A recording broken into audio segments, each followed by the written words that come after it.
Hello, my friend. The world of magic, filled with legends and ancient tales, is opening its gates once again.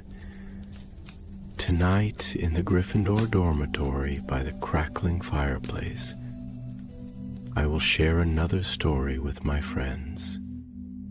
Join us, for the magic is about to come alive. The night was cool and hushed in Godric's Hollow, a silver mist curling over the low stone fences and the ancient cottages that slept beneath the moon. A lamp flickered in one window, the Dumbledore house, old and scarred from many years of quiet sorrow. Within, a young man sat awake, his hands clasped around a teacup gone cold. His eyes, brilliant and blue, were fixed on the dying fire. Albus Dumbledore was barely out of boyhood, yet already the sharp light of genius burned behind his gaze. At 17, he had outmatched every scholar at Hogwarts. He was spoken of with awe, a boy destined for greatness. But in his home, no greatness could erase the weight of grief that filled the air like heavy dust. His father, Percival, had died in Azkaban years ago, imprisoned for attacking Muggles who had hurt Albus's sister, Ariana. Their mother, Kendra, had grown old before her time, tending to the girl's uncontrollable magic. Now Albus had returned from school, parchment still tucked in his case, to find his family more fragile than ever. Ariana trembled at sudden sounds, her wild bursts of magic cracking walls and shattering glass when she grew frightened. Their younger brother Aberforth glared at Albus with the bitter distrust of one who had spent too long patching wounds the other had left unattended. That evening, Albus heard it again.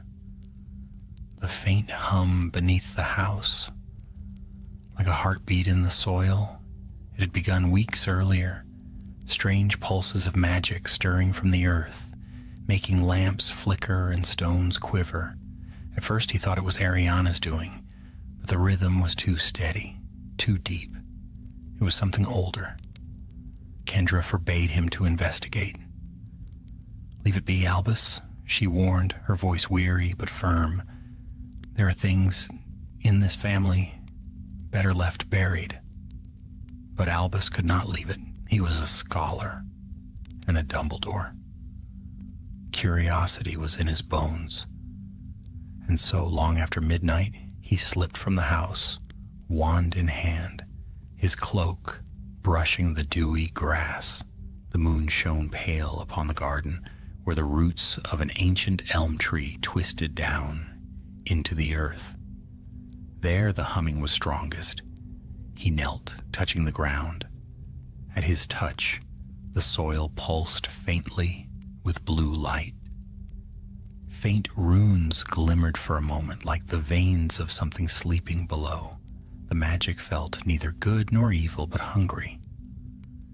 The next morning the hum grew stronger. Doors creaked open by themselves. A kettle boiled over without heat. Ariana screamed in her room, her eyes wide with terror. Albus rushed to her side, holding her close, whispering spells of calm. She clung to him, shivering. "It's calling," she murmured, "under the roots. It wants someone to come." That night, Kendra revealed the truth, or part of it.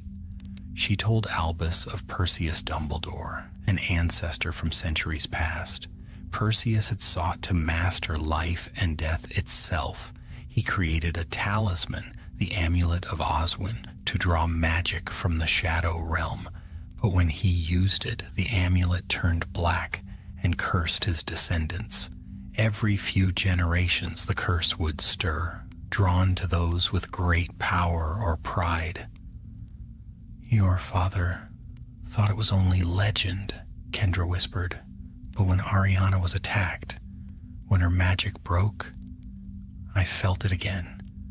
The curse awoke." Albus listened, his mind racing. He had always dismissed such tales as family superstition, But now, with the earth humming and the lights flickering, he was no longer sure. He spent the next days searching for records of Perseus Dumbledore. He wrote letters, consulted books from Hogwarts' restricted section, and traced faint family lines through old ministry archives. And at last, buried in a dust-choked scroll from the 17th century, he found mention of the Shadow Well of Oswin, a rift of dark magic said to rest beneath the Dumbledore lands. The well, the scroll warned, was bound by a seal that only the blood of Perseus's descendants could open. That night, Albus stood again beneath the elm tree, the hum now a steady, dreadful beat. He drew his wand and whispered an incantation. The ground trembled. A narrow crack opened at his feet, releasing a cold breath of air that smelled of rain and iron. Beneath, faintly, he glimpsed darkness that was not shadow but substance, the edge of the well. Suddenly, a voice spoke behind him. "You've no business meddling with that." Albus turned sharply. Aberforth stood there, arms folded, a lamp in one hand, his face drawn and angry. "You think everything can be solved by cleverness," he said. "You can't charm your way out of this. That thing down there, it's what broke Ariana in the first place." Albus's heart lurched. "What do you mean?" Aberforth shook his head. "She saw it once when she was little. Father tried to keep her away from the woods, but she followed him. He was searching too, for whatever lies below.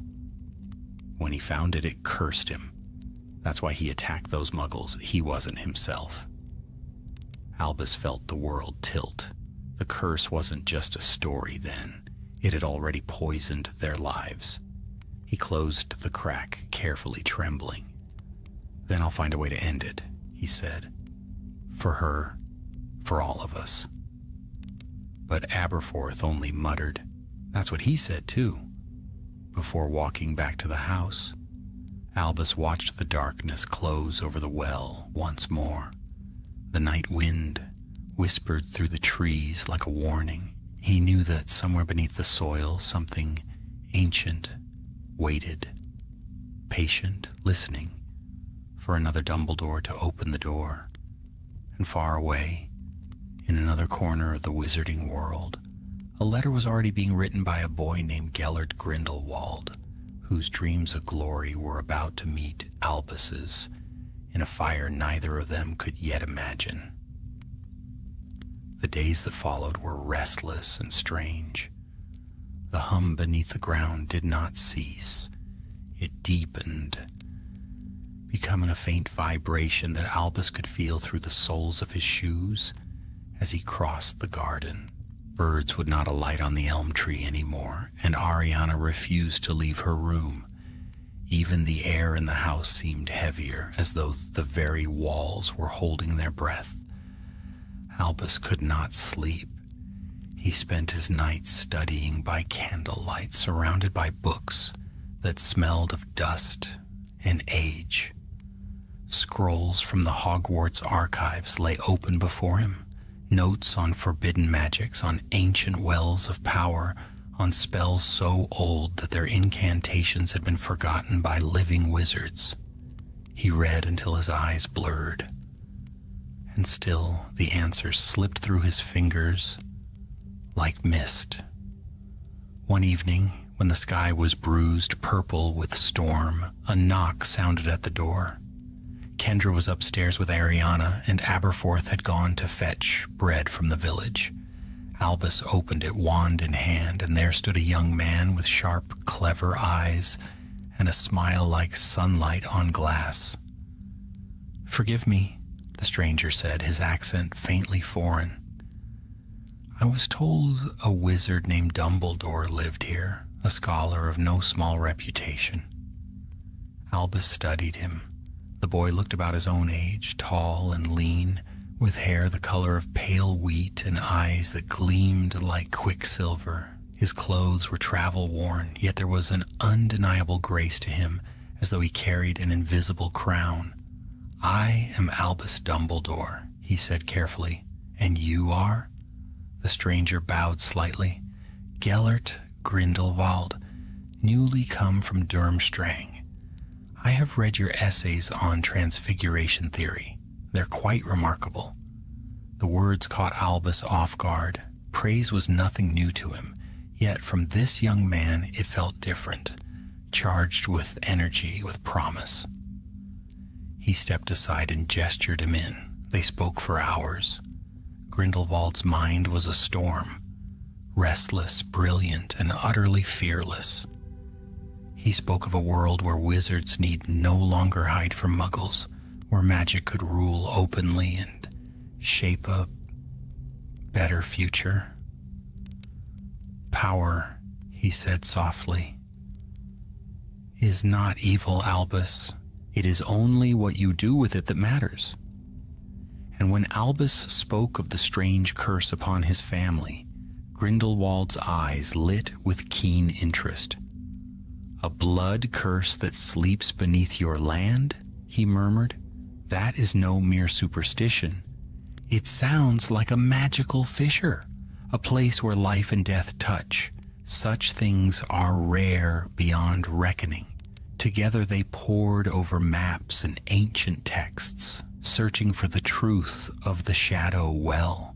The two of them worked like twin flames, each thought of one igniting the imagination of the other. For the first time since Ariana's tragedy, Albus felt alive again, his mind burning with the thrill of discovery. Days passed. Kendra watched their growing friendship with silent unease, and Aberforth grew sullen, muttering that no good would come of it. But Albus was blind to all warnings. The curse could be ended. He was certain of it. He and Gellert would find the amulet of Oswin, seal the well, and free his family from its shadow forever. One morning Grindelwald brought him a tattered volume bound in cracked leather. "I found this in the ruins of an old library near Godric's Hollow," he said. "It speaks of your ancestor Perseus Dumbledore and of the amulet." The book was half in Latin, half in a language Albus did not know. Together they deciphered it. It told of a night when Perseus, in his hunger for knowledge, opened a rift in the world to draw magic from the beyond. The amulet of Oswin had been his key, a vessel of impossible power. But the magic he summoned turned on him, corrupting his soul and binding his bloodline to the well forever. The last line chilled them both. "Only the heir who faces the shadow with untainted heart shall mend the bond and close the gate." Albus believed he could be that heir. Grindelwald believed it too, but for his own reasons. That night, thunder rolled over the village. The two young men crept beneath the elm, where the hum had grown into a low, steady thrum. Grindelwald traced his wand along the roots, murmuring runes that shimmered like silver serpents. The ground split open once more, revealing a black stair spiraling downward into the earth. "This is it," Grindelwald whispered, his eyes alight. "The entrance to the Shadow Well." But Albus hesitated. The air that rose from below was colder than death, and a faint whispering echoed up the stair. Voices not of this world. Ariana's frightened words returned to him. "It's calling." "We're not ready," Albus said quietly. "If the curse is real, the well might be our salvation," Grindelwald cut in. "Don't you see? This is power untouched by time. With it, we could reshape the world, heal your sister, end death itself." His voice trembled with fervor, and Albus, for one dangerous heartbeat, felt the same pull. But reason, his oldest ally, held him back. He shook his head. "Not yet. We must study it first. Control it." Grindelwald's smile faded. "You speak of control? While the world crumbles beneath the weight of ignorance, you could be more than a mere schoolmaster, Albus. He turned away, the shadow swallowing him. When Albus looked again, Grindelwald was gone. The days that followed were uneasy. The well remained sealed, but the hum grew louder. Ariana's condition worsened. Her bursts of magic came without warning, tearing furniture apart, cracking windows with invisible force. Kendra grew fearful and frail, and Albus, burdened by guilt, began to suspect that opening the well, even for a moment, had awakened something that would not rest again. One stormy evening, as lightning flared across the hills, Grindelwald returned.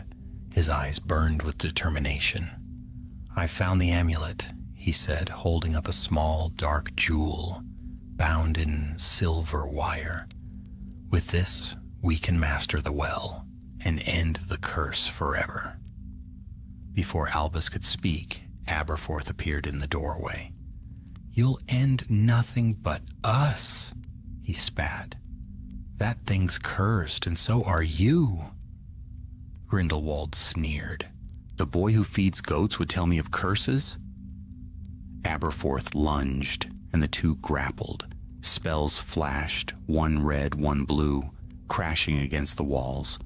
Albus shouted for them to stop, but in the chaos, Ariana burst into the room, eyes wide with terror. "Stop!" she screamed, and magic exploded from her like a storm. A blinding light filled the house. The floor heaved, the walls split. Albus threw up a shield, but the force flung him backward. When the light faded, silence fell. Smoke drifted through the ruins. Ariana lay motionless on the floor. Kendra's cry pierced the air as she rushed down the stairs. Aberforth dropped to his knees beside his sister, shaking her, sobbing. Grindelwald stood frozen, face pale with shock. Then, without a word, he turned and fled into the storm. Albus knelt beside Ariana, trembling. Her eyes were open but unseeing, her chest still. He whispered her name again and again, but no answer came. The hum beneath the house was gone at last. In its place there was only silence and the sound of rain beginning to fall. Outside, the elm tree stood broken, its roots blackened as though burned from within. Beneath it, the shadow well closed once more, taking with it every secret it had ever whispered. And somewhere in the darkness, far beyond the reach of any light, the amulet of Oswin gleamed faintly in Grindelwald's hand, its surface cracked like a frozen tear. The morning after the storm dawned gray and cruel. The Dumbledore house stood half in ruin, its roof broken, its windows shattered. Smoke clung to the air, mingling with the scent of rain and ash. The villagers kept their distance. They had long whispered about the strange family on the hill, about the girl who never went to school and the flashes of light seen through their windows at night. Now those whispers had turned to fearful silence. Albus did not leave Ariana's side for hours. Her body lay in the parlor, pale and still beneath a white sheet. Aberforth sat across from him, head bowed, tears streaking his dirt-stained face. Between them, words had dried up, like a well gone empty. The world had shrunk to the sound of rain on the broken roof and the echo of what they had lost. When at last Kendra spoke, her voice was hoarse and brittle. "She must be buried beside her father," she said, "and we will speak no more of the curse, no more of that man Grindelwald." But Albus could not silence his thoughts. The scene of the night before replayed endlessly in his mind. The flash of Ariana's wild magic, the gleam of the amulet in Grindelwald's hand, the moment the world came undone. He saw again the hunger in Gellert's eyes, the conviction that power could right every wrong, and somewhere deep inside, beneath the grief and guilt, a spark of that same hunger still burned. They buried Ariana on a windswept hill outside the village. The wind keened through the yews as the soil closed over her grave. Aberforth did not look at Albus once. When the last stone was set, he turned and walked away without a word, disappearing into the mist. Kendra placed a hand on her eldest son's shoulder. "Let him go," she whispered. "He blames you. Perhaps he is right." The words pierced him deeper than any curse. That night, Albus packed away his books and quills. His hands trembled as he touched each parchment, each wand, each fragment of a dream that had brought him nothing but ruin. For days he wandered the hollow lanes of the village like a ghost. The house felt empty without Ariana's laughter, without Aberforth's muttering. Even the shadows seemed lonelier. He thought often of Grindelwald, of how swiftly their friendship had burned, and how swiftly it had turned to ash. But one afternoon, as he crossed the meadow near the old elm, a flicker of movement caught his eye. There, half buried in the wet earth, glimmered something dark. He knelt and brushed the soil aside. It was the amulet of Oswin, cracked and cold to the touch. For a long moment, Albus only stared at it. The gem within the silver setting pulsed faintly like a dying heartbeat. He could feel its power even now, an echo of the well's hunger, whispering to him of knowledge and redemption. He thought of Ariana's still face, of Aberforth's broken voice. Then he closed his fingers around the amulet. "Never again," he said softly. "Your time is done." That night, when the moon rose high, Albus walked to the edge of the forest, to a ravine where a stream ran deep and swift. He whispered a binding charm, ancient and solemn, one that he had found scrawled in the margins of Perseus Dumbledore's final journal. Blue light flared around the amulet as he spoke the words. Then, with a steady hand, he cast it into the current. The water hissed as the gem sank out of sight. A gust of wind swept through the trees, carrying away the last whisper of its song. For the first time in many months, the hum beneath the earth was silent, yet the silence brought no peace. In the weeks that followed, Albus secluded himself from the world. He read, but his mind wandered. He wrote, but his words rang hollow. Letters from former classmates went unanswered. Invitations from scholars were returned unopened. He was haunted not by ghosts of the dead, but by the living, by the image of Gellert Grindelwald fleeing through the rain, amulet in hand, his dreams still unbroken. Sometimes Albus imagined what might have been if they had chosen differently, if he had turned from ambition and Gellert from pride. But such thoughts were as useless as tears. The past, once made, could not be unmade. One evening a knock came again at his door. For a moment his heart leapt. Some foolish part of him, hoping it was Gellert, returned, or Aberforth come to forgive him. But it was neither. A tall, robed wizard stood upon the step, his beard streaked with gray, his eyes grave but kind. "Albus Dumbledore?" he asked. "I am," Albus said. "I come from the ministry," the man said. "There have been disturbances reported across the countryside, wild surges of magic, places where the earth itself burns cold. Some whisper of a relic lost to dark hands. I thought perhaps you might know something of it." Albus's blood turned to ice.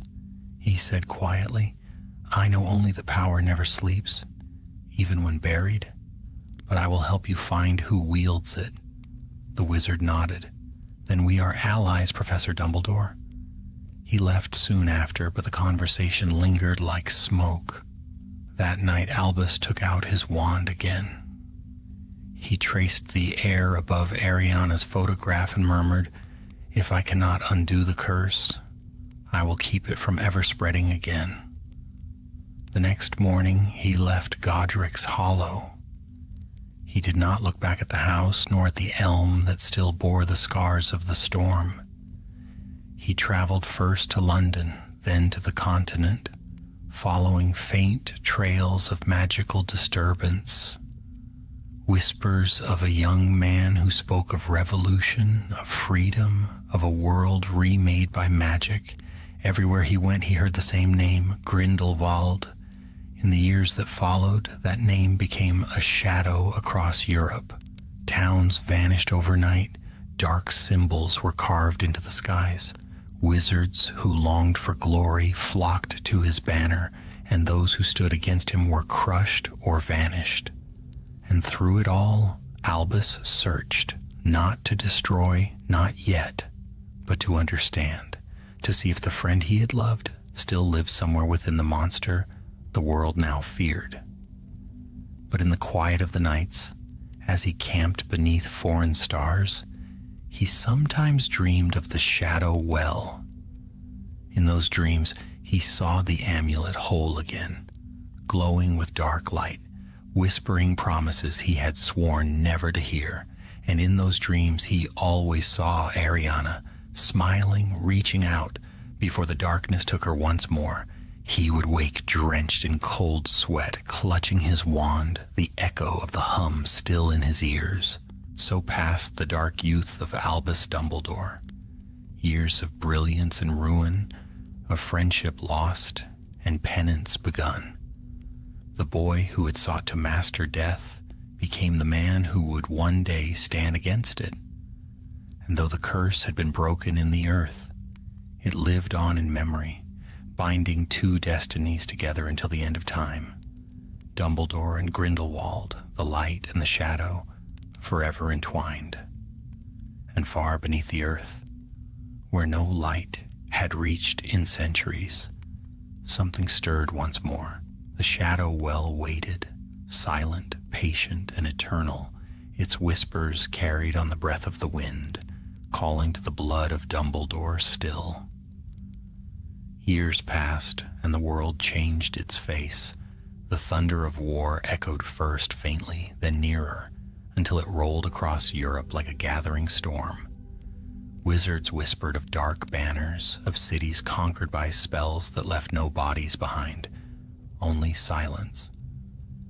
The name Grindelwald had become legend, a name spoken with both awe and terror, and through it all, Albus Dumbledore moved quietly through the world, never lingering long in one place.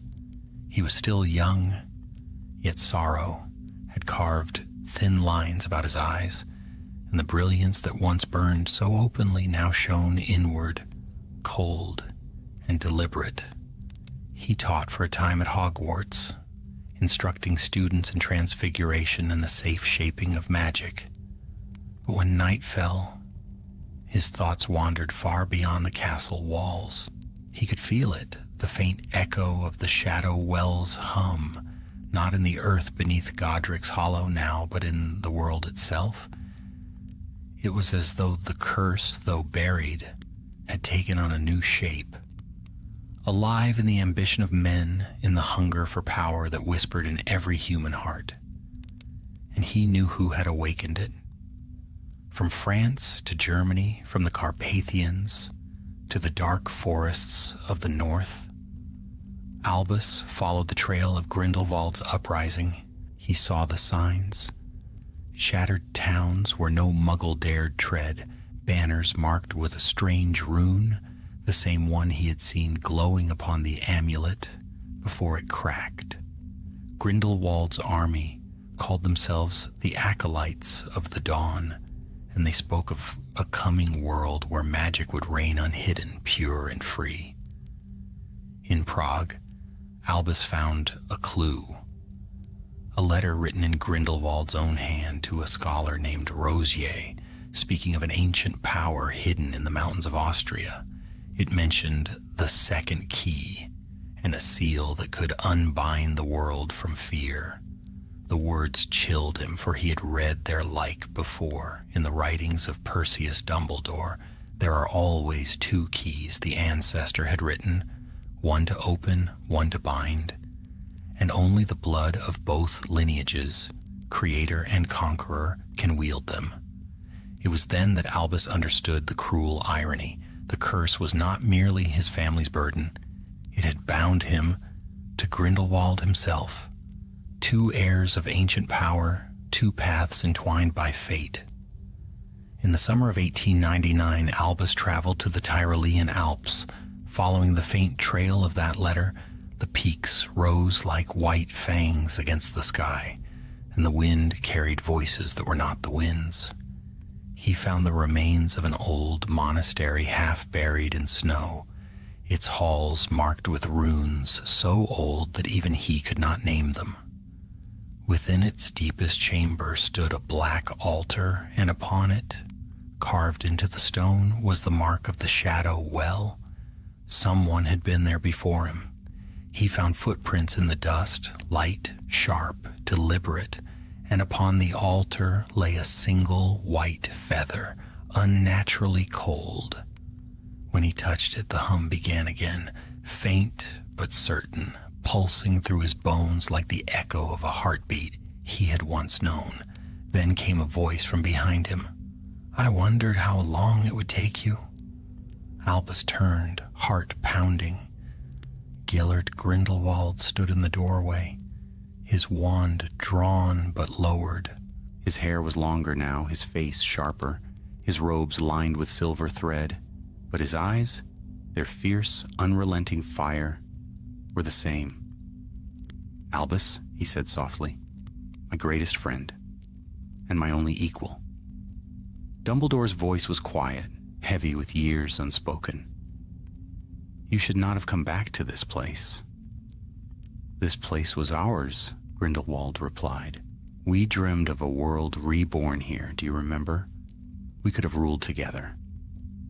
"You mean conquered," said Albus. "You have left ruin behind you, Gellert? Do you call that freedom?" Grindelwald's smile was faint, almost tender. "Ruin is the seed of creation. You know that better than anyone. You've buried your gift beneath guilt, Albus. You could have been a god." The words struck deep, stirring a wound that had never healed. For a heartbeat, Albus saw himself not as the weary scholar, but as he might have been, the master of life and death, the mender of worlds. Ariana's laughter flickered at the edge of that dream. Then he remembered her fall, the light that had consumed her, and the dream burned to ash. "I seek to mend what we broke," he said coldly, "not to feed it." Grindelwald sighed.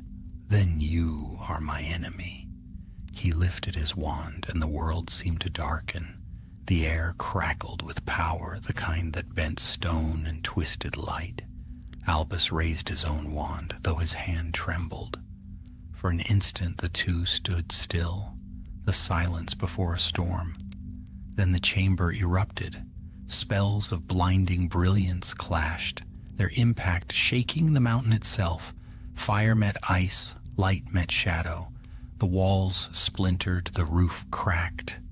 Albus felt the ground give way beneath him, and both men fell into darkness. When he woke, the chamber lay in ruin. Grindelwald was gone. Only the altar remained, split in two, and carved into the stone between the cracks was a new symbol, a triangle enclosing a circle and a line, the Deathly Hallows. Albus stared at it, realization dawning. The amulet had been only one piece of a far greater puzzle. Grindelwald had found another legend to chase, one that promised not merely power, but mastery over death itself. He staggered from the ruins, blood on his sleeve, and looked out over the mountains. A storm was rising from the east. Somewhere beyond that horizon, Gellert Grindelwald was gathering followers, building a citadel from which he would command the world. And Albus knew, with a clarity the cut like ice, that the shadow of his youth had returned. The curse had never truly died, it had merely taken a new form. That night, by the campfire's dim glow, he wrote a letter to Aberforth. He had not written to his brother in years, not since the day Ariana's grave closed between them. His words were few. I go to face what we began. If I fall, remember this. It was never the curse that doomed us, but our pride. He sealed it, but never sent it. Far away, in a fortress of black stone rising from the Bavarian plains, Gellert Grindelwald stood before his gathered followers, the Hallow's mark gleaming above him. He spoke of destiny, of freedom, of a new dawn for all wizard kind. And in his hand, faintly pulsing with remembered light, he held a fragment of silver, a shard of the amulet of Oswin. Thus began the long shadow war that would shape the wizarding world for decades to come. And though Albus Dumbledore would one day be hailed as the greatest wizard of his age, he knew the truth that history would never tell, that his greatest victory was born from his deepest sin.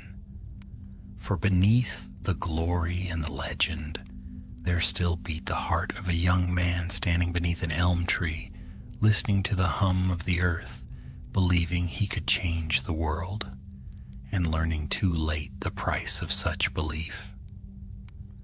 The world stood on the edge of war, and the name Grindelwald had become a fire that consumed everything in its path. Rumors traveled faster than the owls that bore them, of a wizard fortress built in the far north, of armies gathering beneath black banners, of spells that could fell whole battalions of muggles before they ever raised a weapon. Some called him the Herald of the New Dawn, others the Dark Messiah. Albus Dumbledore did not join those who hunted him, not yet. For years he remained in the quiet halls of Hogwarts, teaching, studying, and waiting. His fame had grown in other ways. He was now known as a master of transfiguration, a scholar without rival, a man whose compassion equaled his power. But at night, when all else slept, he would sit alone in his chambers and stare into the fire, the flames reflecting the memories that would never rest. In those flames he saw his sister's face, pale and smiling. He saw Aberforth's accusing eyes and the dark brilliance of Gellert Grindelwald, the friend, the betrayer, the mirror of all he might have been. It was on one of those sleepless nights that a letter arrived. The parchment was thick, the ink deep red. There was no name upon it, only a sigil, a circle, a line, and a triangle. He broke the seal with trembling hands. "My dearest Albus," it read, "you must see that the world cannot remain as it is. Fear and secrecy have chained us for too long. I do not hate you for standing against me. I pity you for your blindness. You, of all people, should know that death is not the end, but the beginning of mastery. Join me, and together we will bring the order our kind deserves. Yours, as ever, Gellert." Albus folded the letter slowly, the words pressing like iron upon his heart. For a long while he sat in silence, listening to the ticking of the clock, the faint crackle of the hearth. Then he whispered, "You have not changed at all." Yet even as he said it, he knew it was not true. Gellert had changed. They both had. Youth had burned away their illusions, leaving only the steel beneath, the one tempered by guilt, the other by ambition. He rose and walked to the window. The castle lay quiet below, moonlight silvering its towers. He thought of his students, the laughter that filled the great hall, the fragile peace that still lingered in the wizarding world. If Grindelwald were not stopped, all of it would fall, but But to stop him would mean facing him again. It would mean awakening that part of himself he had buried long ago, the part that had once believed power could heal, that love could conquer anything. He had sworn never again to draw a wand in anger, and yet, in the depths of his heart, he knew the day would come when he must. That day began sooner than he expected. It was early spring when the first signs appeared. Magical storms erupted over Europe, clouds that crackled, not with lightning, but with colorless flame. Muggles saw nothing, but wizards felt it in their bones. Ancient wards shattered, the lines between worlds thinning. Grindelwald's fortress, it was said, had become a beacon, drawing power from the earth itself. Whispers reached even Hogwarts. Grindelwald was seeking something. Some spoke of the Elder Wand, others of a power deeper still, the true heart of the Shadow Well, awakened again. When Albus read those reports, his blood ran cold. He had thought the well sealed forever, the amulet destroyed, yet he had underestimated Gellert's cunning. The shard he had carried must have called to its other half, buried deep beneath the ruins of Godric's Hollow. The curse had awakened once more. That night, Albus left the castle under a veil of silence. He traveled first to his old home, now abandoned and overgrown. The elm still stood, though its branches hung black and withered. Beneath its roots the hum had returned, a faint vibration that stirred the stones at his feet. He knelt, pressing his palm to the ground. "I buried you," he whispered. "I ended you." The earth pulsed in reply, slow and patient, as though amused, and from the shadows stepped a figure cloaked in gray. "You did," said the man softly, "but death, as our old friend would say, is only another form of mastery."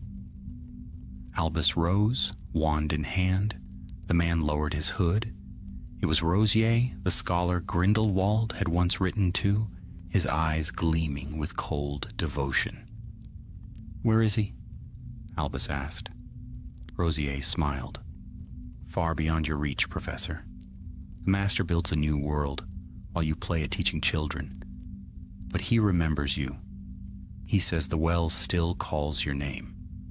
Dumbledore's voice was steady. "Then tell him it calls in vain." Rosier drew his wand. "We shall see." The duel was swift and silent. Light and shadow clashed among the trees, branches twisting under the force of their magic. Rosier fought with the fury of fanatic belief, but Albus was calm, every movement precise, every spell a fragment of ancient knowledge. Within moments, Rosier was on his knees, wand blasted from his hand. Albus stepped closer. "Tell me, what does he seek?" "The second key," Rosier gasped. "He says it will open the well forever. The blood of Dumbledore must finish what it began." Then with a terrible smile he whispered a final word and vanished, his body dissolving into ash that drifted away on the wind. Albus stood alone, the forest silent once more. The meaning was clear. Grindelwald intended to use him to draw out the final power of the curse. The bond between them, forged in friendship and broken in betrayal, had become the weapon by which the world itself might burn.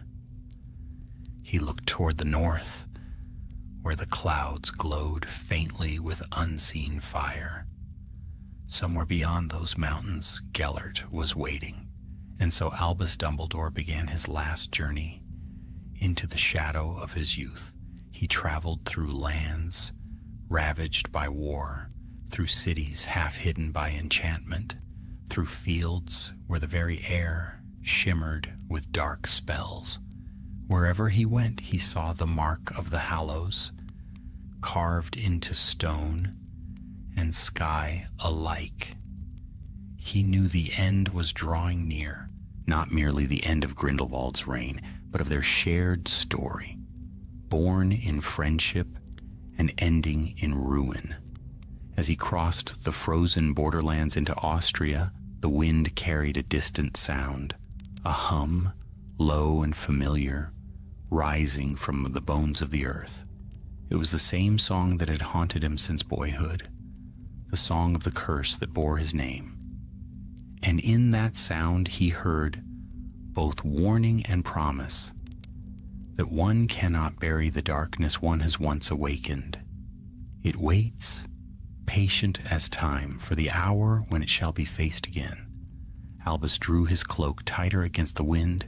His path led north, toward the mountains and the fortress beyond, toward Grindelwald, toward the end. Snow blanketed the mountains in white silence as Albus Dumbledore crossed into the north. The wind was sharp, whispering through the pines like a living thing, carrying with it the faint echo of distant chanting. He had heard the rumors in every village he passed that Grindelwald had raised a fortress of black stone at the roof of the world, that no light dared enter it, and that those who approached too closely vanished without a trace. Yet Albus pressed on. The path wound upward through ravines and ancient woods, past frozen lakes that gleamed like mirrors beneath the moon. Each night he camped by small fires, eating little, sleeping less. His dreams were haunted by faces, the face of his sister, forever smiling just before the light took her, the face of Aberforth, hard and unforgiving, and above them all the bright, cruel face of Gellert Grindelwald, shining with the confidence of one who believes himself chosen by destiny. On the seventh night, Albus reached the high valley. There it stood, the fortress of Nurmengard. Its towers pierced the clouds, black as iron and cold as judgment. Lights flickered faintly within its walls, though no warmth escaped. The gates bore the mark of the Hallows, carved deep and burning faintly with silver flame. Beneath it was written, in Latin and runes alike, "For the greater good." Albus stood before those gates, his cloak snapping in the wind. Once, long ago, he might have admired such craftsmanship. The spellwork was flawless, the wards layered with genius. But now he saw only arrogance, a reflection of his own youth twisted into tyranny. A shadow moved along the parapet. "You should not have come, Albus Dumbledore," a voice called down. He raised his head. "Tell your master that if he means to unmake the world, he must first face the one who helped him dream it." The guard hesitated. Then the gates shuddered and slowly opened.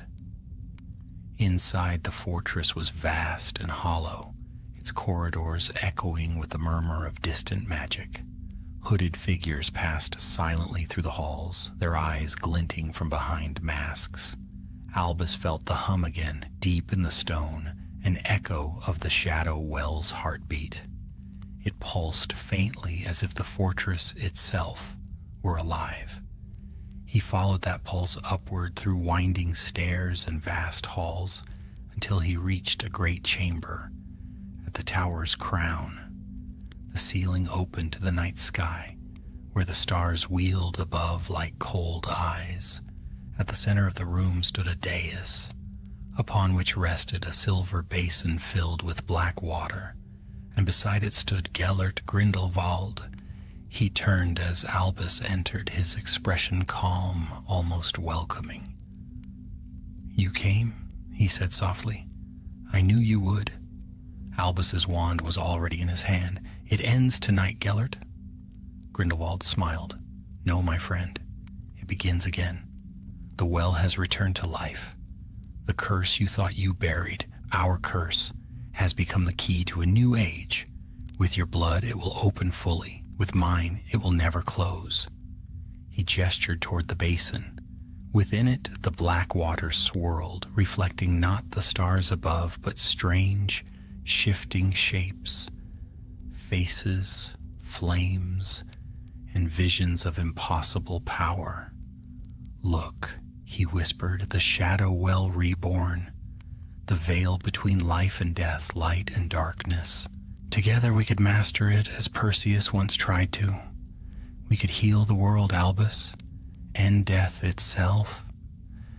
Albus's voice was quiet, but it carried through the chamber like thunder.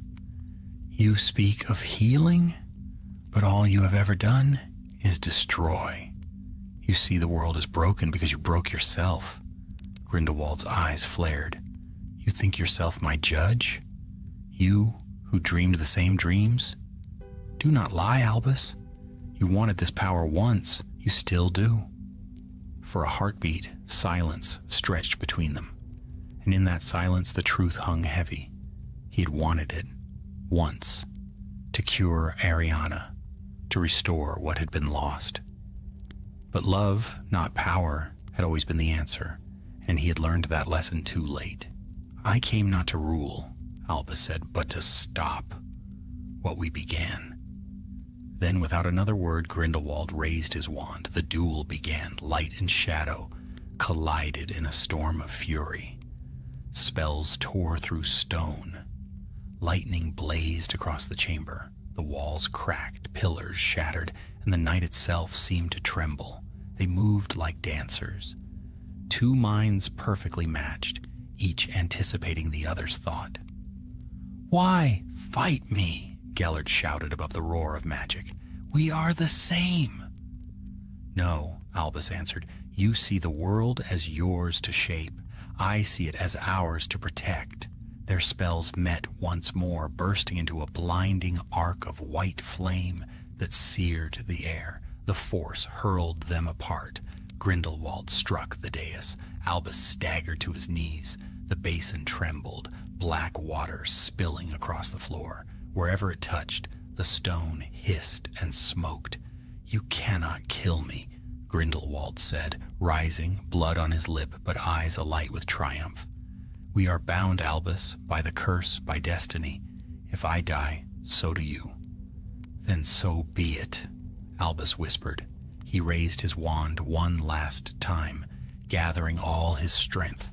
The runes of the fortress flared in answer, the wards straining, the ancient hum rising to a deafening pitch. Grindelwald cried out as the basin cracked, the black water rising like a living shadow. For an instant, Albus saw within it the faces of all he had loved and lost. Ariana, his mother, even Gellert himself as a boy beneath the summer sky. Then the spell broke. Light flooded the tower. The fortress groaned, its stones unraveling under the force of unleashed magic. Grindelwald was thrown back, his wand spinning from his grasp. The shadow water collapsed into dust. The hum silenced at last. When Albus opened his eyes, the room was still.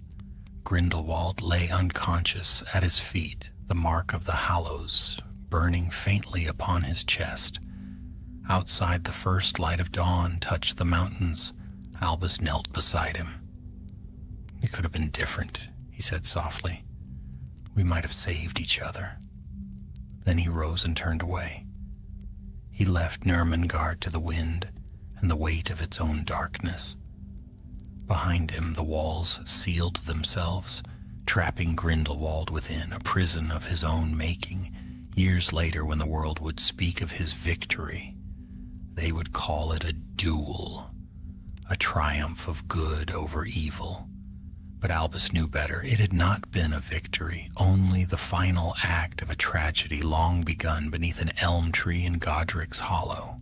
And as he walked down the mountain alone, he felt the curse stir once more, not in the earth, but in his heart.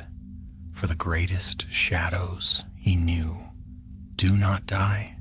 They wait, patient and eternal, within the souls of those who cast them. The years that followed the fall of Grindelwald's empire were spoken of as a dawn, yet to Albus Dumbledore they felt more like twilight. The war was ended, the dark banners torn down, and the fortress of Nurmengard, rebuilt from its own ruin, had become a prison for its master. The wizarding world sang of peace, But peace, as Albus knew too well, is never the same as rest. He returned to Hogwarts, greeted by the cheers of students and the solemn gratitude of the ministry. To them he was the savior of an age, the man who had faced darkness and triumphed. But Albus carried no pride home with him. His wand hand still trembled at times, haunted by the memory of that last spell, of the moment light and shadow had met and both nearly perished. In his office, high above the grounds, the portraits of former headmasters stirred and murmured as he entered. Phineas Nigellus Black, ever disdainful, regarded him coolly. "You've returned in one piece. The world adores you. I suppose that should please you." "It pleases me," Albus said quietly, "only that there is a world left to adore." Phineas sniffed. "You speak like a man who has seen ghosts." "I have," Albus replied, "and some I will never stop seeing." He turned to the window. Beyond it the grounds glowed with morning light. The lake shimmered. Students hurried to lessons, laughter echoing across the courtyard. It was a beautiful sight, untouched by war. Yet in the quiet of his mind he still heard the hum, the faint pulse that had haunted his youth. It was not gone, only quieter, waiting. Weeks passed. He resumed teaching, walking among his pupils as though nothing had changed. But the castle knew him too well. It sensed the shadows that followed him and answered with silence when he passed. Even the portraits of Ariana and his mother, which Aberforth had sent him out of reluctant reconciliation, seemed to watch with eyes full of unspoken reproach. One night, unable to sleep, he left his chamber and wandered through the castle. His footsteps echoed through the dark corridors, past moving staircases and whispering walls. He found himself outside the astronomy tower, the stars bright above, and there, standing by the parapet, was Aberforth. His brother had aged little. His beard was gray, but his eyes still burned with that familiar, stubborn light. "You've been avoiding me," Aberforth said. "I thought you would prefer it," Albus answered. Aberforth grunted. "I preferred it before I saw the papers. All this talk of the great Dumbledore, the hero of Europe. They don't know you like I do." "No," said Albus softly. "They don't?" For a long moment the brothers stood in silence. The wind swept cold around them, carrying the scent of pine from the forbidden forest. Finally, Aberforth spoke. "Did you kill him?" Albus looked away. "No. He lives in Normangard." Aberforth's eyes narrowed. "Then it isn't over, is it?" Albus didn't answer. Aberforth turned to leave, but paused. "You were always cleverer than me, brother. You could twist words and worlds to suit you. But one thing you never learned: you can't bury guilt in good deeds." His footsteps faded into the dark. Albus remained by the parapet until dawn. When the first rays of sunlight touched the horizon, he thought he saw, far in the distance, a flicker of silver, like the glint of the amulet he had once cast away. But it vanished with the light. Years passed again, as they do in quiet places. The world rebuilt itself. New generations came to Hogwarts, bright-eyed and curious, unscarred by the wars their elders whispered about.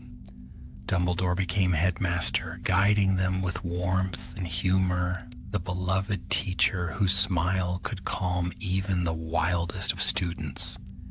Yet when he walked the halls at night, he sometimes felt a presence beside him, like a shadow that moved when he moved, breathed when he breathed. He had felt it since the day he sealed Grindelwald in his fortress. The curse still lived, not in the ground now, nor in any relic, but in the thin thread that bound him to his old friend. He tried to ignore it, burying himself in his work, in teaching and study, but one evening as he sat reading by lamplight, a knock came at his door. It was Elphias Doge, an old friend from his youth. His face was pale. "They say Grindelwald speaks again," Doge said quietly. "To the guards, to the air. He calls your name. Some believe he is dying." Albus closed the book slowly. "Then I must see him." "Are you certain? You owe him nothing." "Perhaps," said Albus, "but he is part of what I owe myself." The journey to Nurmengard was long and silent. When at last he reached the fortress, it was as grim as ever, its black stones wet with rain, its windows like empty eyes. Inside the halls were silent save for the echo of the guards' boots. They led him to a narrow cell at the tower's summit. The door creaked open, and there he was. Gellert Grindelwald, older now, his golden hair streaked with gray, his once proud shoulders bent, yet his eyes, those silver burning eyes, still gleamed with dangerous light. "So you came?" he murmured. "I wondered if you would." Albus stepped inside. "I heard you wished to speak." Gellert smiled faintly. "Speak? No, I wish to see if the boy I once knew still lived behind the eyes of the man who defeated me." "I did not defeat you," Albus said. "I stopped you." Grindelwald's laugh was soft and bitter. "Stopped me? You cannot stop what you are, Albus. You carry the same fire, you only hide it better." "I buried it," said Albus. "Ah," said Gellert, leaning forward. "And what happens when the world forces you to dig it up again?" The question hung between them. For the first time in many years, Albus felt the stir of something dark, a flicker of fear, perhaps, a recognition. Grindelwald's smile faded. "You think the curse died with our youth, but it lives on in every soul that seeks to master death. You cannot escape it, old friend. You and I merely began its tale." Albus looked at him for a long while. "Then may it end with us." He turned to leave, but Gellert's voice followed him, low and almost tender. "We shall see, Albus. We shall see." Outside, the sky was breaking into storm. Lightning split the clouds, thunder rolling across the mountains. Albus drew his cloak tighter and walked down the steps, each one heavier than the last. As he left the fortress, he glanced once more at its dark towers. The hum was faint now, barely audible, but it was there, the same rhythm that had haunted him all his life. The curse still breathed. He wondered, not for the first time, if it would ever truly die, or if it had simply changed its shape, waiting for the day when some new soul, brave or foolish, would awaken it again. And so he walked on through the rain, the man the world called wise, carrying within him the shadow of a youth that would never be forgotten. Winter fell again across the Scottish Highlands, cloaking Hogwarts in frost and silence.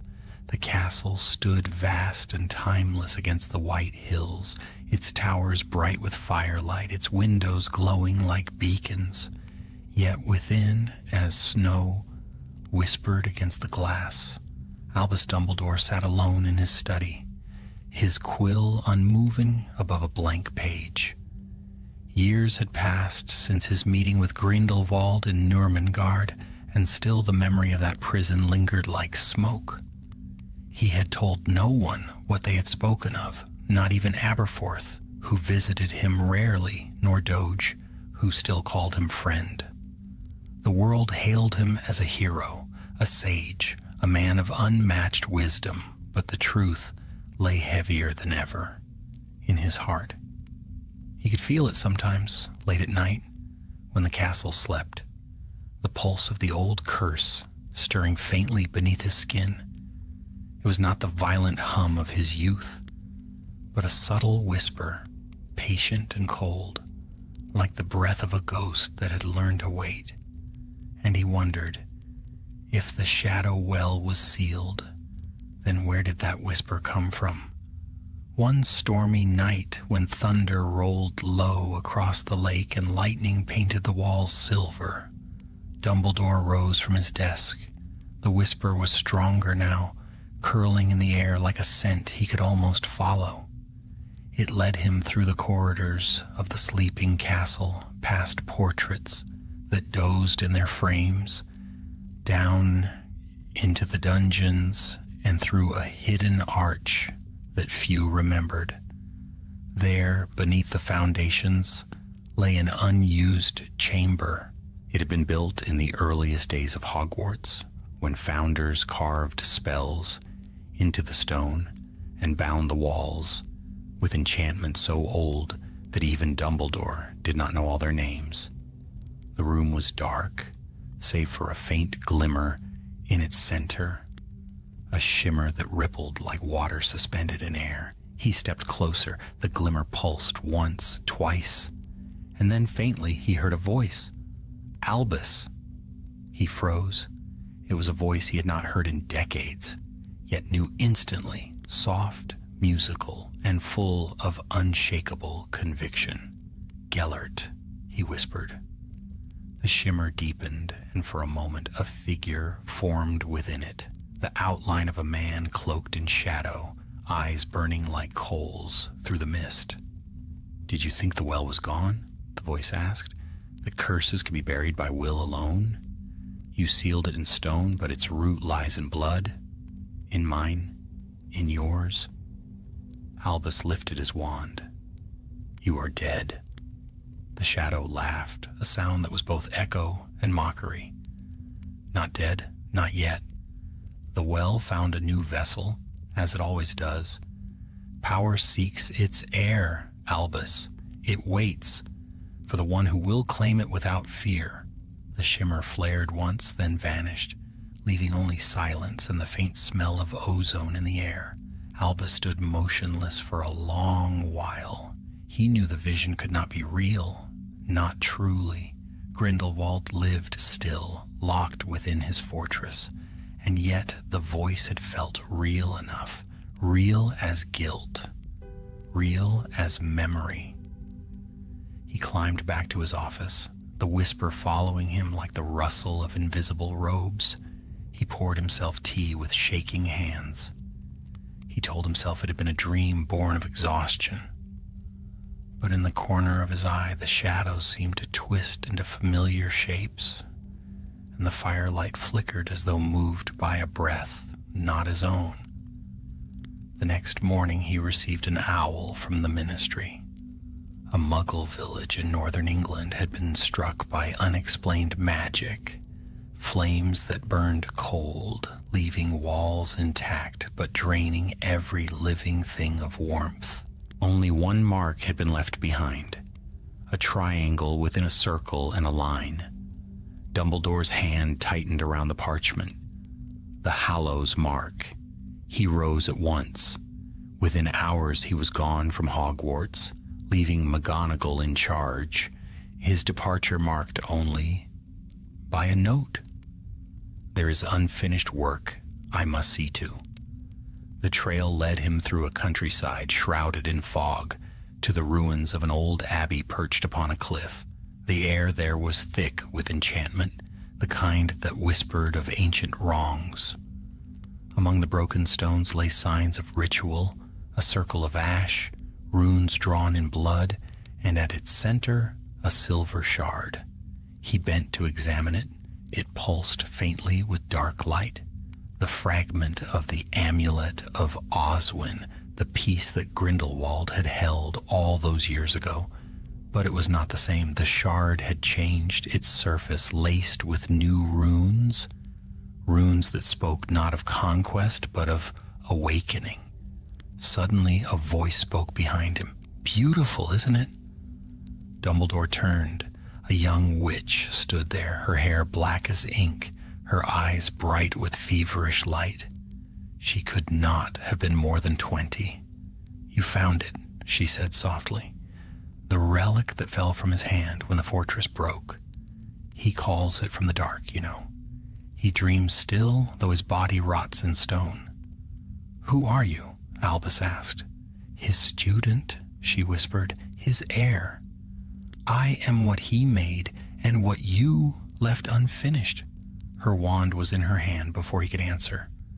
A bolt of green fire blazed toward him, but he raised his own wand and deflected it, the blast shaking the abbey walls. They fought among the ruins, spells striking stone and shattering pillars. She was quick, fierce like Gellert had been, every move a mirror of his style, but she lacked his discipline. With a final sweep of his wand, Albus disarmed her. The silver shard flew into his grasp. She fell to her knees, laughing breathlessly. "It doesn't matter. He will rise again. The curse doesn't die, it only waits." He looked down at her, eyes sorrowful. "Then I will wait too." He sealed the shard in a sphere of light, binding it with ancient words that trembled on the air like thunder. The ruin shook, and when it stilled, the shard was gone, buried beneath layers of spell and stone. The young witch had fled into the mist. When Dumbledore returned to Hogwarts, dawn was breaking. He stood upon the battlements as the first rays of sunlight crept over the lake. He thought of the girl's words, of Grindelwald's ghostly voice, of the unending hum that still lingered in the world's bones. Perhaps the curse could never be destroyed. Perhaps it had become part of him, part of the very magic that bound all things together. He sighed, watching the sun climb higher. "If that is so," he murmured, "then let it be my burden." For though the years had stolen much, his youth, his family, his dreams, they had left him this. The understanding that even darkness could be endured, if not erased. And so he turned from the sunrise and walked back into the heart of the castle, leaving behind only the whisper of his robes and the faint hum of something vast and unseen that followed him still. Spring crept slowly across the highlands, and the castle of Hogwarts awoke with it, its towers gleaming once more, its courtyards filled with laughter and song. To the students, it was a season of promise, of new spells learned and secrets discovered. But to Albus Dumbledore, the world still carried the faint scent of ash. He moved through the days as though wrapped in fog. Lessons were taught, examinations set, feasts shared, but beneath it all the whisper lingered, a reminder of the curse that no victory could erase. It lived not in stone or relic now, but in memory, in the hearts of those who had once reached too far. Late one evening, when the stars shimmered cold above the great lake, a messenger from the ministry arrived. The man's face was pale, his eyes darting nervously about the room. "Headmaster Dumbledore," he said, "you must come with me. Nurmengard has fallen silent. For 3 weeks, no one has entered or left. The guards are gone and no owl returns." Dumbledore felt his breath catch. "And Grindelwald?" "We don't know, sir," the man whispered. Within the hour, Albus was gone, leaving the castle once more in McGonagall's capable hands. He traveled through mist and storm, his cloak snapping behind him until the black spires of Nurmengard rose before him like the bones of a dead giant. The gates were open, the runes upon them extinguished. No light burned within. He stepped through the threshold, wand drawn. The silence inside was complete, an oppressive stillness that pressed upon the lungs. Dust floated through the air like ashes, and the walls, once gleaming obsidian, now seemed dull and lifeless. He moved carefully, his footsteps echoing. "Gellert," he called softly, "are you here?" No answer. He climbed the winding stairs to the upper tower, to the cell where he had left his old friend imprisoned. The door hung ajar, its locks melted by some inner fire. Within, the chamber was empty save for a single object upon the stone bed, a small crystal vial, its surface clouded and cracked. Inside, something shimmered faintly, silver, alive, pulsing like a heartbeat. Dumbledore picked it up. The hum surged through his hand, deep and familiar. He knew that magic. He had felt it all his life. The shadow well. The air behind him stirred.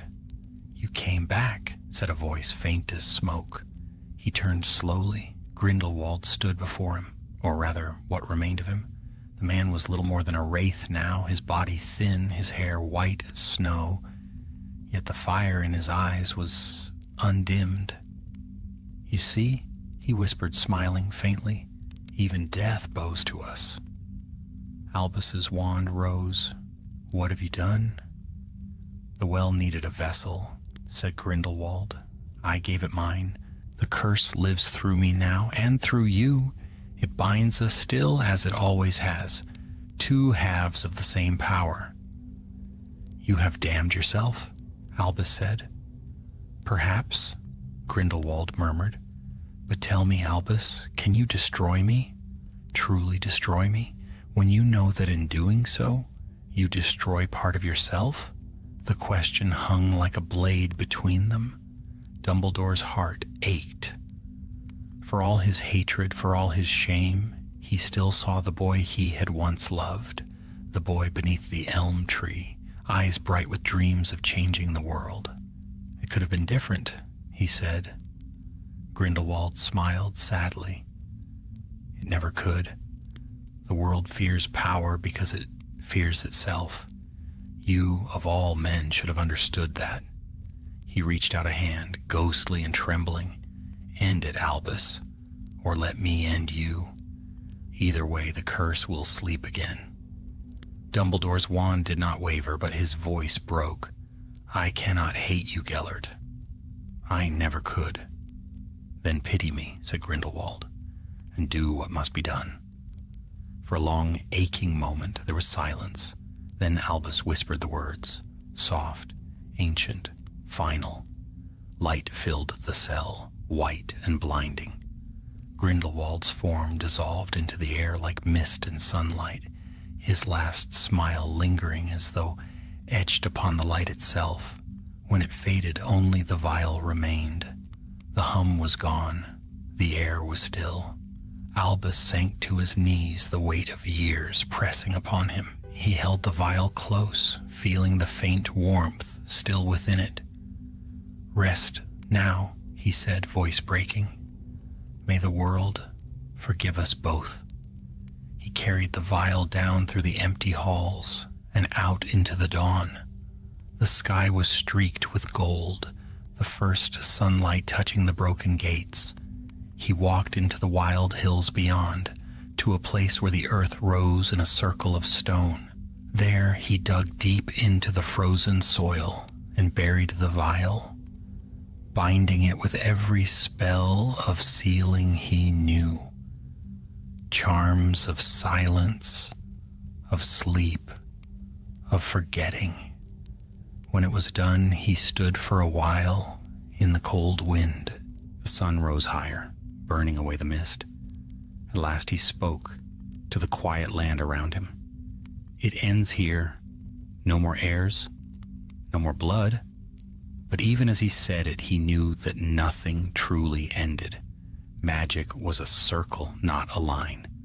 The curse would fade, perhaps for generations, but someday, somewhere, the world would tremble again with the hunger of those who wish to master what should not be mastered. He turned and began the long walk home. Years would pass, and he would become the Dumbledore of legend, the wise headmaster, the teacher of heroes. The name Grindelwald would become a story, a warning whispered to young wizards. None would know of the curse that bound them both, nor of the vial buried beneath the northern hills. Yet on quiet nights, when the wind was high and the stars cold, Albus would sometimes pause, listening, And in that stillness, he would hear it, the faintest echo, a heartbeat far below the world, as though the earth itself remembered what had once been. He would close his eyes and whisper, "Sleep, old friend," and for a time the hum would fade. The years rolled onward like the turning of a vast wheel, and with them the burdens of the past sank deeper into shadow. Albus Dumbledore grew old, his beard lengthened, his hair silvered, and the students who came and went through the gates of Hogwarts knew him only as the wise, gentle headmaster whose eyes twinkled with mischief and whose wisdom seemed endless. But wisdom, he knew, was only the shape that sorrow took when one had lived long enough to bear it. The war with Grindelwald became a legend, the kind of story that older wizards told in taverns to remind the young of the price of pride. Few remembered that once, before the darkness, two boys had dreamed of saving the world. Fewer still remembered the Dumbledore family curse, buried, forgotten, swallowed by the centuries. Only Albus remembered. At night, when the corridors of Hogwarts slept and the candles burned low, he would wander the castle alone.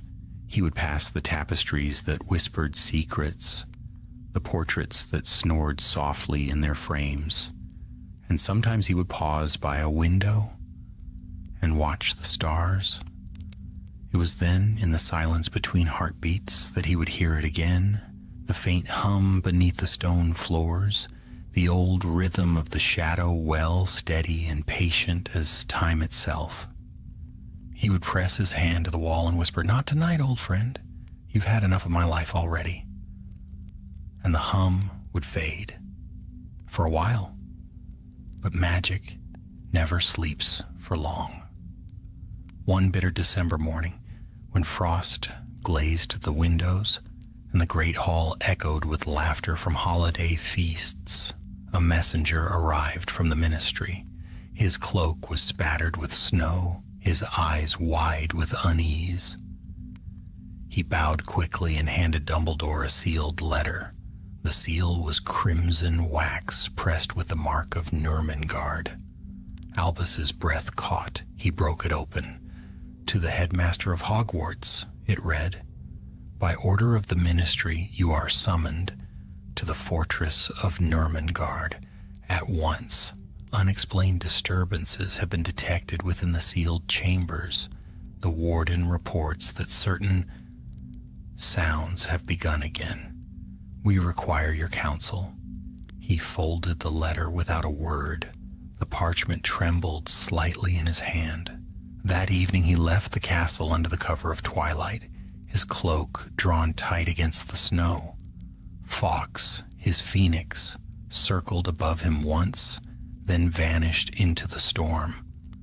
When he reached Nurmengard, the fortress loomed just as it had before, silent, black, eternal. But there was something new now, a faint vibration in the air, as if the stones themselves remembered their old song. The guards met him with pale faces. "It started 3 nights ago," one whispered. A low sound, like a heartbeat. Then the torches began to flicker, and the door to Grindelwald's cell. He broke off, shuddering. It opened on its own. Dumbledore said nothing. He walked the long corridor to the upper tower. The door stood ajar, just as it had on that last day years before. Inside, the chamber was empty, but upon the floor lay a single line of words burned into the stone. "Two halves make the whole again," and beside the words, a crack, thin at first, like the mark of a lightning bolt, but pulsing faintly with blue light. Albus knelt beside it. The hum rose faintly, the same rhythm that had haunted him since boyhood. His old fingers traced the air above it, feeling the pull of the curse. "It cannot be," he murmured. "You were buried. You were sealed." The air shimmered. and then a voice spoke, soft as breath. "Were we ever?" He froze. The voice came not from behind nor before, but from within the crack itself. It was neither wholly Grindelwald's nor his own. It was something in between. "Do you not see?" it whispered. "We are bound forever. You sealed my body, but not the bond. The well cannot die while one of its heirs still breathes." Albus felt the blood drain from his face. "Then let it take me," he said. The voice laughed, a terrible, familiar sound. "It already has." The light flared, and for an instant the air itself rippled like water. Images rose, Ariana laughing by the hearth, Aberforth young and defiant, Gellert, eyes bright beneath the summer sun. Then they were gone, replaced by the cold walls of the tower. Albus stood drawing his wand. "No more," he said. "You will not feed again." He raised his hand, and the room filled with golden fire. The crack writhed, the light within it pulsing faster, as if it struggled to live. "Fool," hissed the voice, "you strike at yourself." "Then so be it." The fire blazed brighter until it filled the tower. The hum rose to a shriek, and for one terrible instant, Albus felt the world bend around him, felt time itself buckle as the old magic recoiled. The fortress groaned, its stones trembling, and then silence. When the light faded, the crack was gone. The hum was gone. But Dumbledore had fallen to his knees, the strength leaving his limbs. His hair, already gray, had turned pure white. His face was older, lined not only by years, but by something deeper, an exhaustion of the soul. He stood slowly, leaning on his wand for balance. The guards waited below, fearful, but he said only, "It is done." He left Nurmengard before dawn. As he descended the mountain path, snow swirling about him, he glanced back once at the fortress. No light burned in its towers, yet in the far distance where the horizon met the clouds, he thought he saw a faint glow, soft, silver, like the reflection of moonlight on water.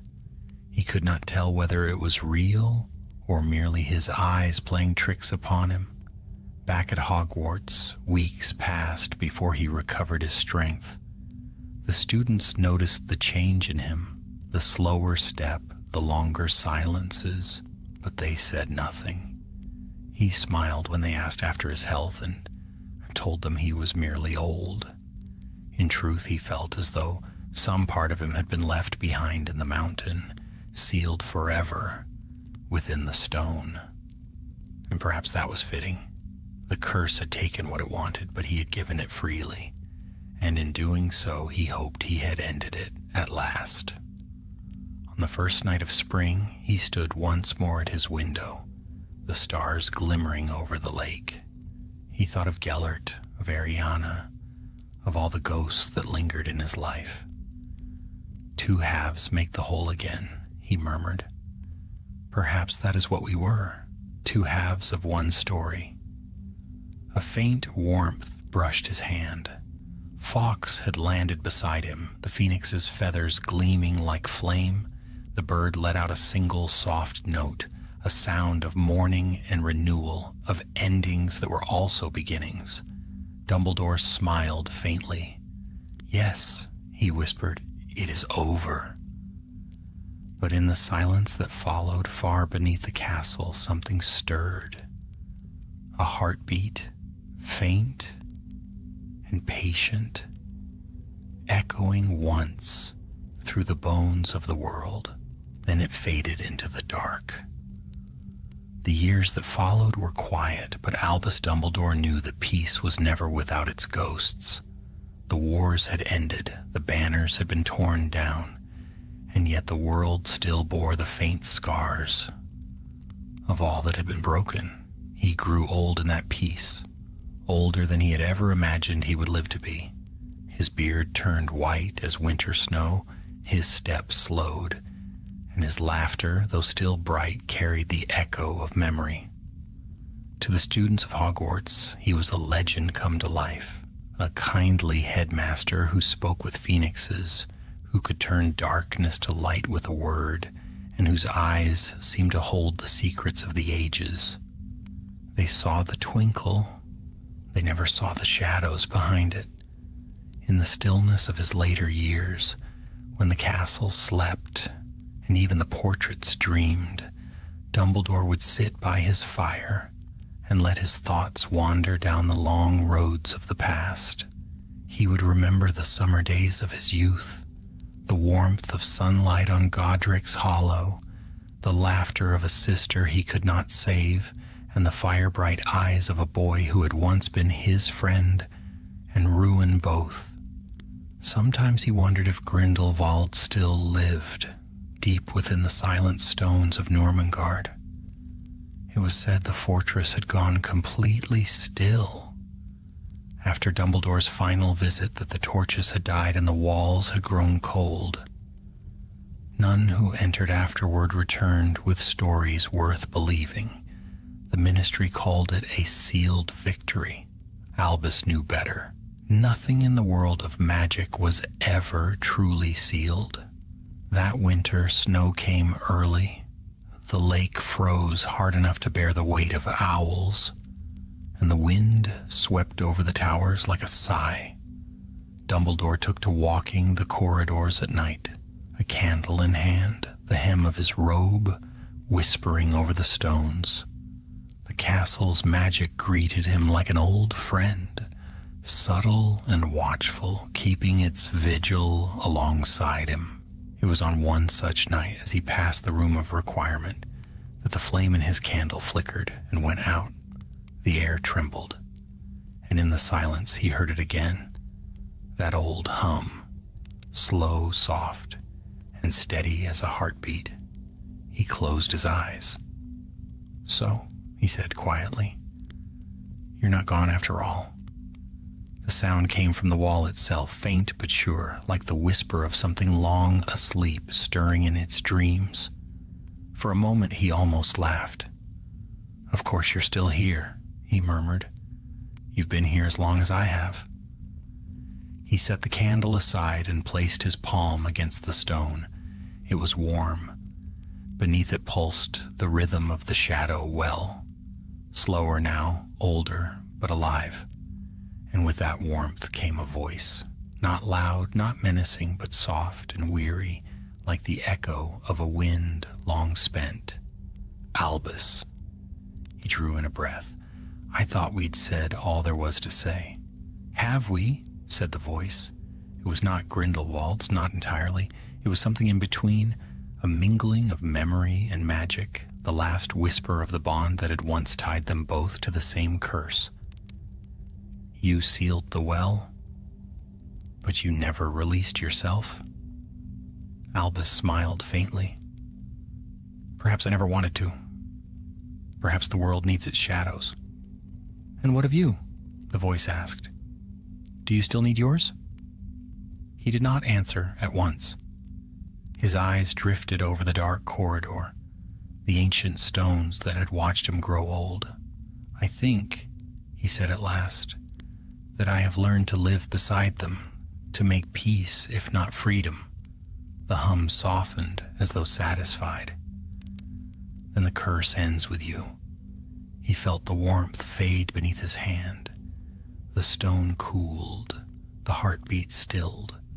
For a long while he stood there, candlelight flickering once more to life beside him, the castle returning to its quiet slumber.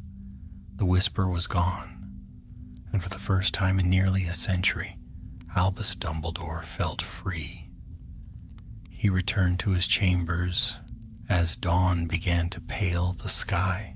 Fawkes greeted him with a soft trill from his perch, his feathers glimmering gold and crimson.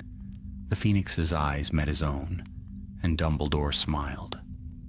"Yes," he said softly, "it is done."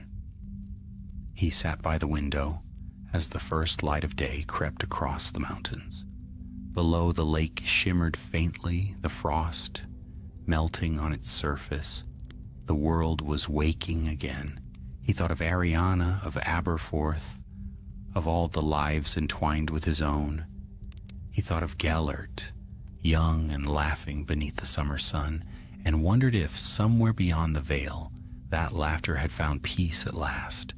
The hum did not return. The well was quiet. Years passed like gentle rain. The young heroes he taught grew older, carrying pieces of his wisdom into a world he would not live to see. He saw the rise of new darkness, the birth of new hope, the same endless turning of fate. But when he faced it without fear, for he had already stood before the oldest of shadows and made his peace. And when at last his time came, when his strength waned and his breath grew slow, he did not fight it. He lay in his chamber beneath the watchful towers of Hogwarts, Fawkes singing softly at the window. The phoenix's song rose and fell, a melody of mourning and rebirth, of endings that were beginnings still. In his final moments, Albus Dumbledore smiled, not at the world as it was, but at the memory of what it had been, of what he and Grindelwald had dreamed it might become. He thought of fire and summer, of stars over Godric's Hollow, of laughter in the days before ambition became ruin. And just before the light left his eyes, he heard it once more, the faint hum of the earth, the whisper of a curse that was no longer a curse at all, but something gentler, something like forgiveness. Then it faded. The sun rose over Hogwarts, painting the castle in gold. The lake gleamed, and the air carried the soft echo of wings as Fawkes took flight, vanishing into the morning. The headmaster's chamber stood empty, its fire gone out, yet the room was filled with a warmth that did not fade. Far beneath the castle, where the earth remembered all things, the shadow well lay silent. Its hum was still, its light quenched. What had begun in pride and sorrow ended now in peace. The curse was broken, and for the first time since his youth, Albus Dumbledore truly rested.